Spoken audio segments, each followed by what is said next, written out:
Hi guys, welcome to all of you in my YouTube channel. Guys, कम समय में ज्यादा चीजें बताना यह मेरा लक्ष्य रहता है, इसलिए आज मैंने आपको कुछ शॉर्टकट में बताने का प्रयास किया है और वह इंपॉर्टेंट चीज है जो प्राय कंफ्यूज क्रिएट करती है, उसको मैंने सरल भाषा में स्पष्ट किया है। गाइस, वो है use of seem and appear और लुक। गाइस, इसमें सीम, अपीयर, लुक सबका अर्थ होता है दिखना, प्रतीत होना, लगना। बट प्रॉब्लम यह आती है कि कब हम कहां किसका प्रयोग करें। हिंदी में सबका अर्थ वही निकलता है। तो सबसे पहले आते हैं सीम पर। जब हम सीम कहां प्रयोग करेंगे, सीम माने लगना, प्रतीत होना, दिखना, तो इसका प्रयोग मानसिक धारणा, भावना अथवा अप्रत्यक्ष अर्थात जो सामने न हो उसके लिए किया जाता है। गाइस, समय बचाने के लिए, शॉर्ट वीडियो बनाने के लिए मैंने इसका हल पहले से ही लिख दिया है और मैं आपको समझा रहा हूं। वह प्रसन्न लगता है, he seems happy, he seems happy।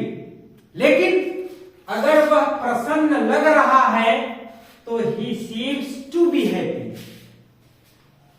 Guys, यह बात आपको ध्यान देना है कि चाहे रहा है, रही है अथवा ता है, ती है, उसका हमेशा जो अनुवाद होगा वो प्रेजेंट इंडेफिनिट टेंस में ही होगा। इसके स्ट्रक्चर के बारे में अगर हम चर्चा करें तो स्ट्रक्चर मैंने यहां लिख दिया है। स्ट्रक्चर है सब्जेक्ट रहेगा, सीम रहेगा, जैसा सिंगुलर रहेगा तो सीम्स हो जाएगा, और एडजेक्टिव रहेगा।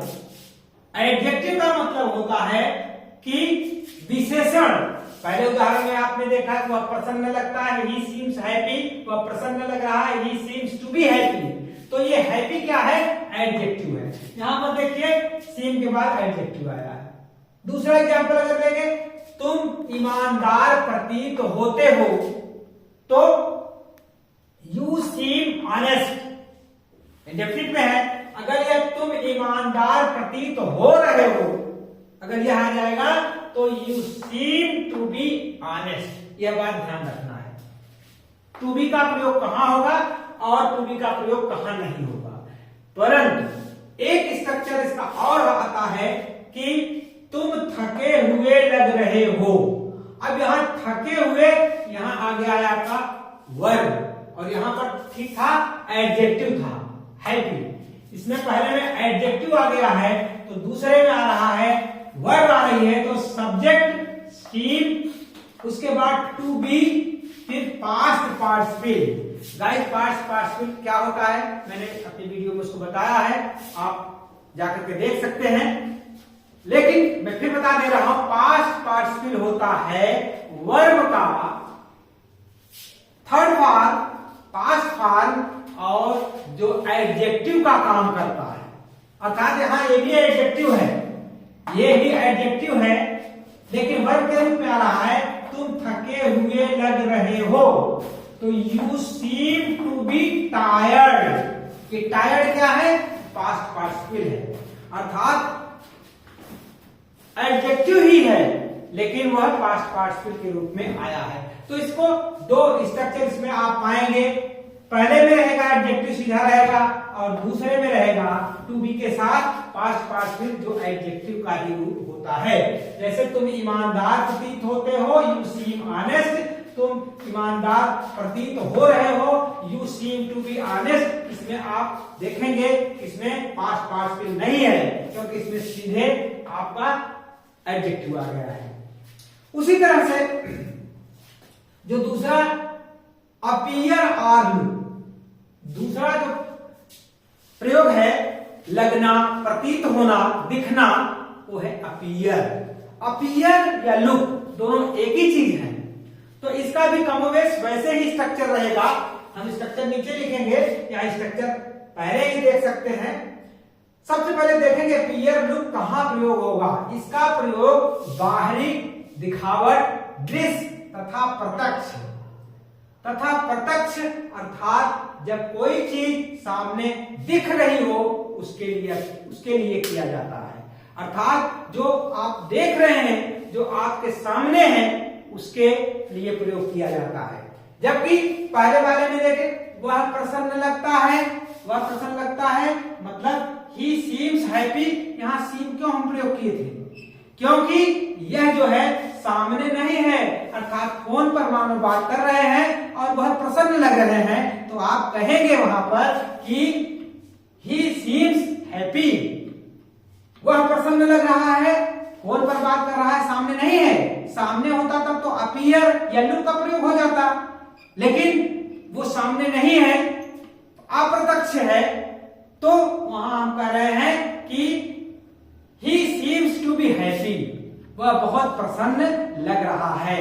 Now the person is not present before you, वो आपके सामने नहीं है, तो ऐसे में तो ये लगेगा। लेकिन अपीयर और लुक में इसका प्रयोग आप देख रहे हैं किसको, उसके लिए करेंगे, वहां सीम का प्रयोग कतई नहीं करेंगे। तो इसका प्रयोग बाहरी दिखावट, दृश्य अथवा प्रत्यक्ष अर्थात जो जब कोई चीज सामने दिख रही हो उसके लिए किया जाता है। राइट, जैसे ये संतरे मीठे प्रतीत हो रहे हैं, ये संतरे मीठे लग रहे हैं, ये संतरे मीठे दिख रहे हैं।